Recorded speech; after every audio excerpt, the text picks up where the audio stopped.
Sveiki, sveiki! Čia ir vėl Gintarė iš tavo sveikata.lt. Ir šiandien išsirinkau temą kalbėti apie gliuteną, nes turbūt pasaulyje ši tematika burzgia jau nuo 2009-ųjų, bet tikrai žinau, kad daug žmonių, ypač vyresnio amžiaus žmonių, apie tai dar nėra girdėję ir nesuveda visų taškų ant i. Tai šiandien pasistengsiu nebūti moksliška ir pateikti paprastą žmogui suprantamą informaciją apie gliuteną, nes tai yra iš tiesų labai svarbi tematika. Na, o prieš pradedant iš tiesų kalbėti apie šitą temą, apie gliuteną, noriu informuoti, kad mūsų puslapyje jau turime produktų, kurie yra kruopos, kurie yra grūdai ir jie neturi gliuteno. Tai yra burnotis, tai yra sorų kruopos, tai yra japoniškos sorų kruopos, tai yra kanapių sėklos ir tai yra spelta, bet apie speltą aš truputėlį papasakosiu, kame yra niuansai, kalbant apie gliuteną, bet jau šitie produktai yra mūsų parduotuvėje, tai užsukit, pasižiūrėkit.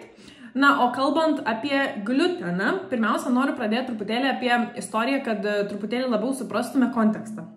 Tai pirmiausia, originalus kvietys, kurį augino mūsų protėviai, kurį Dievas iš tiesų sukūrė, yra vadinamas einkorn. Lietuviškai atitikmens aš iš tiesų neradau, tai čia yra angliškas pavadinimas, bet jums čia nėra labai svarbu, tiesiog žinokit, kad tai buvo pirmasis kvietys.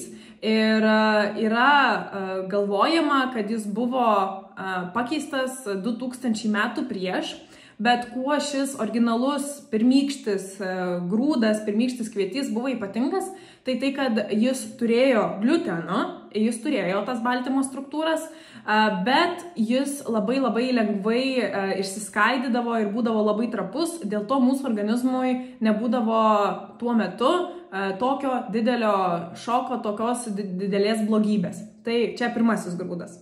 Tada, kaip ir minėjau, prieš daugmaž 2000 metų, čia taip spėjama, buvo kryžminamas šis kvietys originalus su lauko žole. Ir ta lauko žolė, visas tas kryžmavimas, hibridizacija, jinai sukūrė kvietį pavadinimu Emer.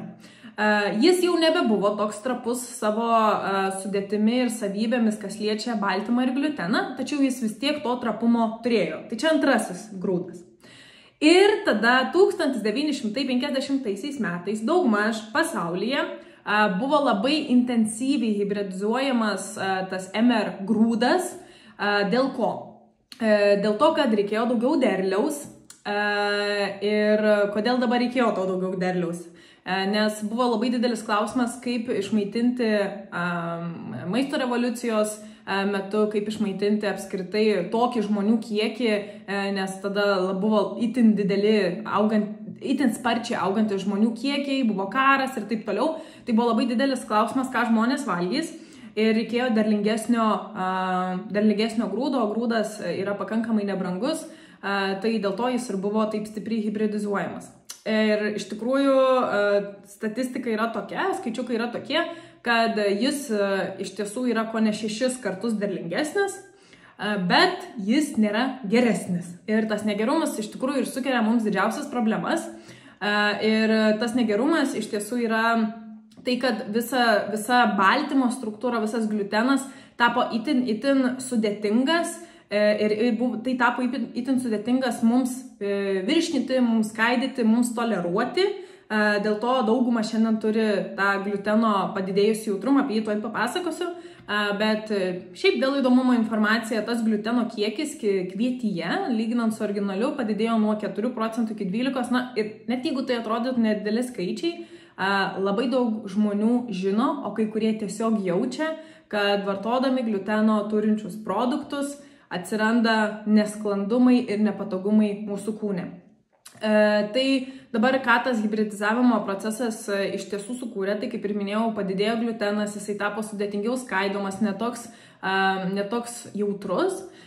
Ir tas jautrumas, netoleravimas, kad jūsų kūnas nelabai nori to gliuteno, pasireiškia dažniausiai kaip galvos tokie užtemimai ir pilvo pūtimas. Tai čia dažniausiai. Labai dažnai taip pat pasitaiko ir diabetas. Dabar papasakosiu apie 2-3 dalykus, kaip tas sąryšis su gliutenu iš tiesų kokias problemas gali sukelti. Tai pirma problematika yra alergija gliutenui. Tai tiesiog pasireikš kaip dažniausiai paprasta alergija, kai suvalgysit gliuteno turinčius produktus. Tai čia tiek.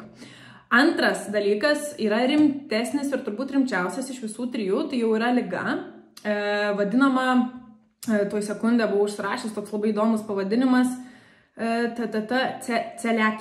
celiakijos liga. Aš labai tikiuosi, kad radau teisingą vertimą. Tai tą ligą galima nusistatyti pasikonsultavus su daktaru, pasidarant tam tikrus tyrimus. Ir realiai jo simptomai būna tokie, kad skauda pilvą, jį pučia, yra viduriuojama, kai kurie netgi viduriuoja, išberiama oda.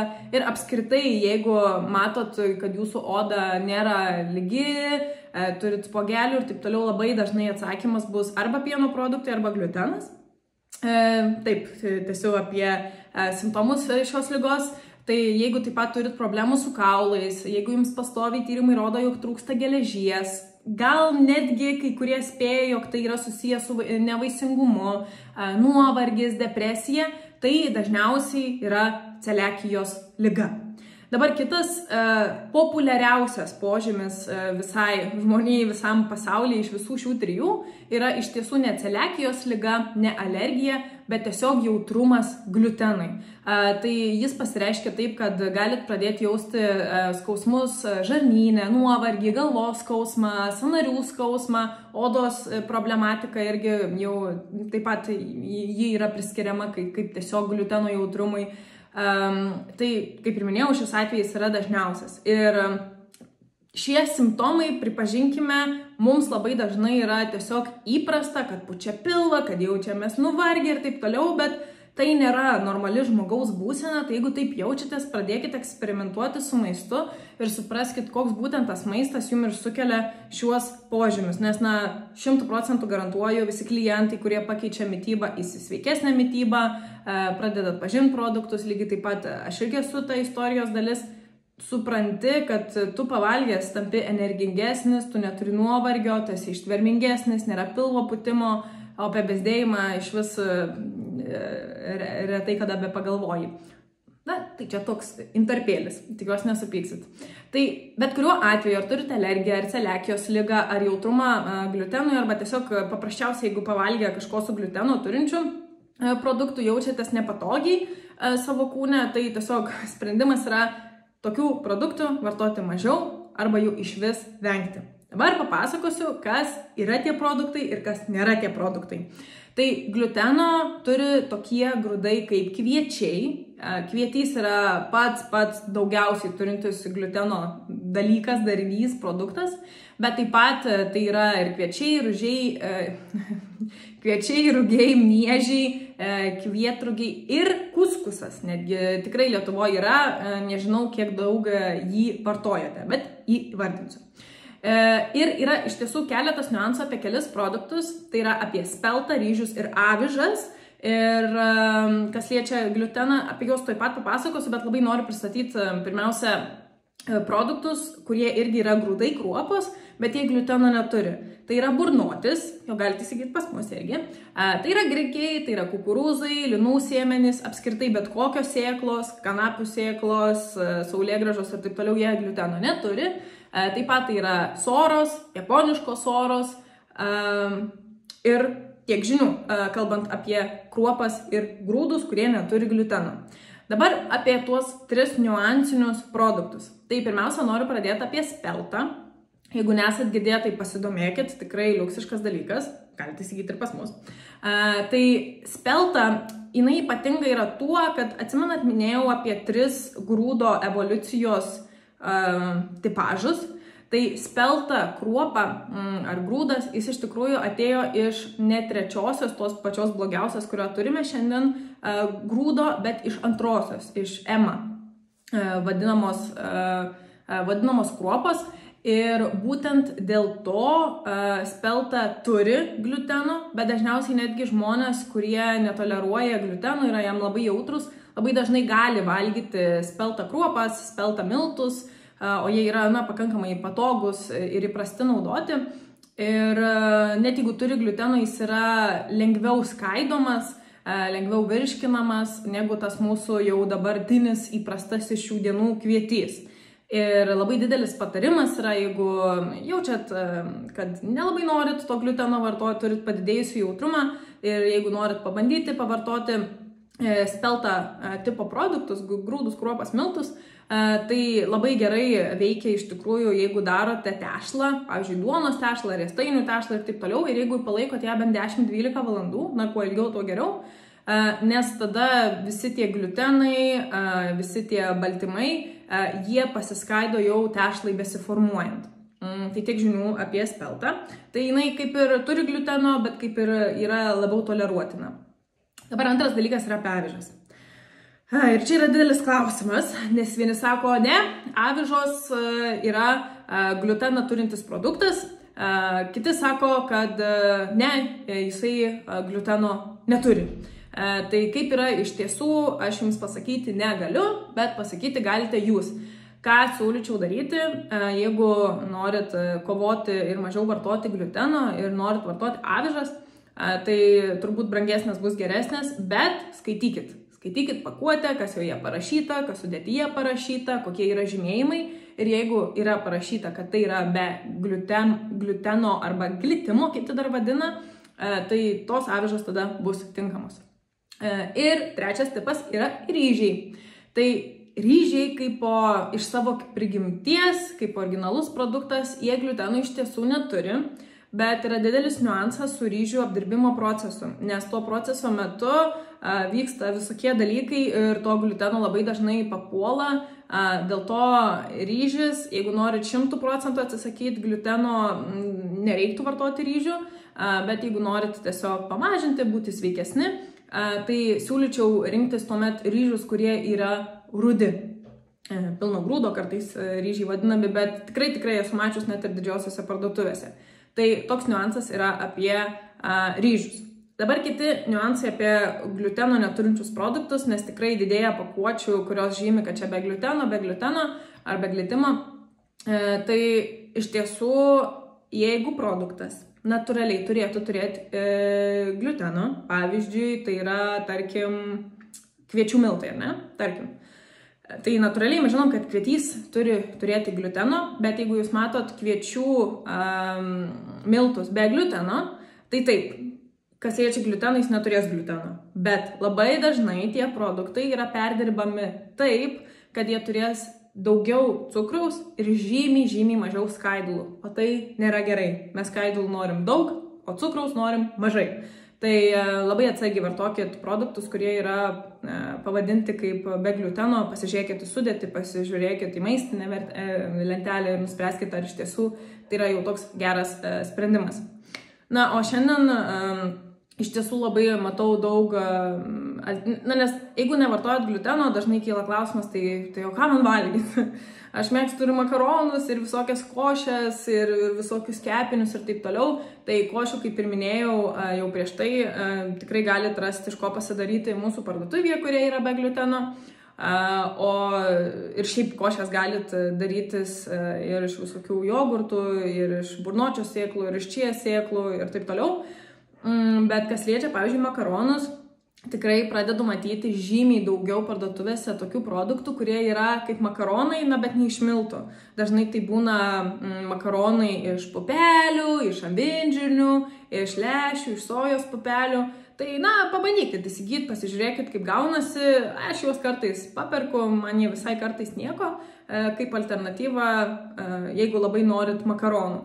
O kas liečia miltus, tai tikrai vienas populiariausių alternatyvų, ką matau, tai yra jau atsiradę avinžirnių miltai, juos irgi turėtume atrasti parduotuvėse. O aš asmeniškai, kas liečia kepimą, tai jau seniai esu pamiršus miltus ir aš kepimui naudoju, pavyzdžiui, duoną, naudoju įvairių sėklų miltus, juos tiesiog paprasčiausiai pati įsimetu į blenderį ir susiblendinu ir susitrinu iki miltų rupumo, arba riešutus, tai riešutus ir sėklas. Ir žinokit, puikiausiai, pavyzdžiui, labai mano vyras mėgsta, aš mėgstu ir tėtis, kai buvo atvažiavęs, labai mėgo, tai yra duona iš linų sėmenų, dar kartais čia sėklų ten įmetu, burnočio sėklų ir iš to kepuosi duonelę, o kas liečia įvairius kepinius saldžius, tai irgi be problemų naudoju riešutų miltus. Taip, jie yra brangesni, jie gaunasi brangesni, bet aš žinau, kad jie yra sveikesni ir ilgainiui aš tikrai sutaupysiu ant vaistų dėl savo sveikatos, nes rūpinuosi savo mitybą. Tai tikrai kepinius gali darytis ir iš kitų dalykų, bet vienas didelis iššūkis, kas liečia nebevartoti produktų, kas turi gliuteno, yra klausimas, tai kaip man daryti tokius paprastus kepinius, kaip pavyzdžiui blynai. Bet kokie blynai, gidėdavau tą vieną šaukštą miltų ir ką man dabar daryti. Tai galit rinktis, kaip ir minėjau, tam pavyzdžiui, speltos miltus be problemų, galit maltis miltus iš saulėgrąžų, pavyzdžiui, iš sėklų, iš riešutų, bet man asmeniškai labiausiai patinka ponas gyslotis. Tai yra gysločio lobelės, jų daug nereikia, užtenka šaukšto ant, nežinau, 2-3 žmonių porcijos blynų ir gyslotis jį palaikius 5 ar 10 minučių tešloje, jis padaro tokį pat lipnumą, kokį padaro ir gliutenas. Tai man čia puikiausia alternatyva, išeina bet kokie blynai, o jeigu neišeina, įdedu daugiau gysločio.